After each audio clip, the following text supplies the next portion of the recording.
Hi guys, welcome to today's session of Let's Build It Together. Now, in our last session, we would have completed most of the configurations for the switch so far. So we would have created our VLANs, assigned them to ports, configured DHCP for dynamic address distribution, and that's where we closed off our switch for now. So today's device is going to be the Juniper SRX 100. So what we are going to use this device to do is basically just handle the internet access. Now, most branch Juniper devices comes with a default config out of box. So it's plug and play, for the lack of a better term. So what happens is port 0 would be set up for your provider connection, which would be called the untrust or the internet zone. As you would see in the default config, I would go through it. And then you would have ports 1 to 7 as the trust zone. So all those are interfaces that would be set in trust or internal that would allow secure network connectivity for all of your departments. So because it's plug and play, we are going to use some of the default configs that are there. So I am going to log into the device. Now, the default IP of the Juniper device, the SRX series, is 192.168.1.1. You could actually plug into port 1 to get an IP. There's the DHCP setup on it. So once you plug in, you'll be able to get an IP on your LAN network, and you can access the device via SSH, which is what I'm going to do now. So now that we have this, now to actually get into the device, I would have had to log into it already and set a password. So I'm going to log in like I showed you all with the management before. It's the same concept. So I'm going to log in with root. And I'm going to walk you through the configurations on the SRX and how we are going to use it and what we're going to use it for. So as you can see, I have a host name called Blue SRX. So let me just clear this, and we go into our operational mode and we do a show configuration. All right, so I'm gonna go through it kind of line by line, but not so in depth one time. So you can see you have a system host name, I set the time, and your root authentication. It would show up as an encrypted password because the command to set up your password would be a root authentication plain text password. So that's the first thing you need to do before you make any changes on any Juniper device. You have to have a password set. You have your DNS servers, which is your name servers, the 2 IPs that you see there. I used the default config, so that was not changed.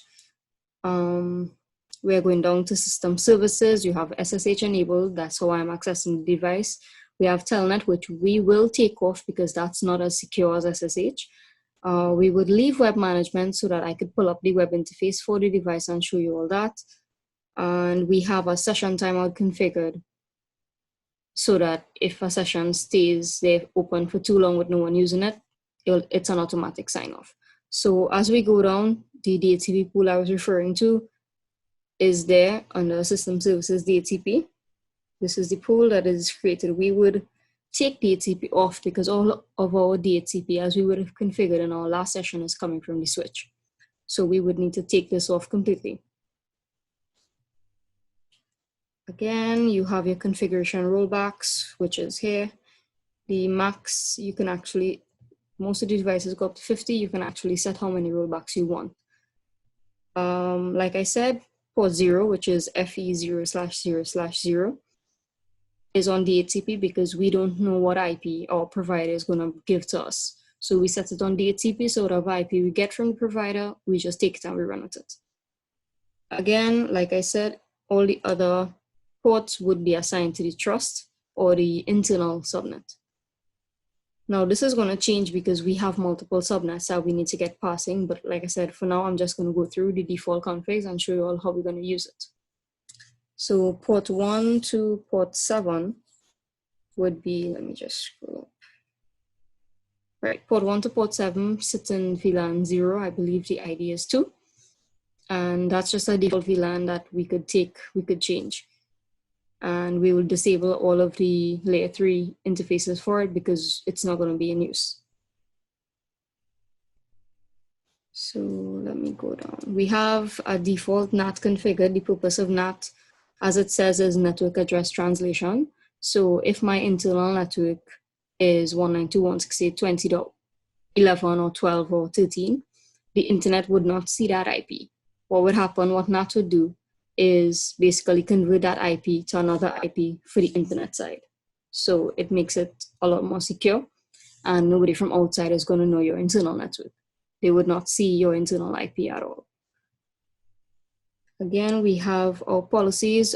We have a single policy, which is from zone internal to zone internet. That is just allowing all the internet access. So all of the subnets that fall in the internal would be allowed internet access. Like it says, it will match any address to any address on any application and then permit. What we would do, we would also enable the logging on the policy so that we'll be able to track our traffic and see what's passing. Again, we have our default zones. One is internal and one is internet. On the internal, you have VLAN interface .0. Reason being is that's the default one that's configured, and that's for your trust interfaces. So that's where all your ports sit right now. Again, you have your host inbound services. That is what traffic is allowed to pass through that zone. So it's a firewall. So by default, everything is blocked unless you allow it specifically. So on our internal, we are allowing services all, and then we have some specified. So what we are going to do is take off the services all and just maybe specify a few to allow some traffic. So we're going to allow stuff like pings, HTTP, HTTPS, SSH, and Telnet. Actually, we're taking off Telnet. I'm not sure why that's there.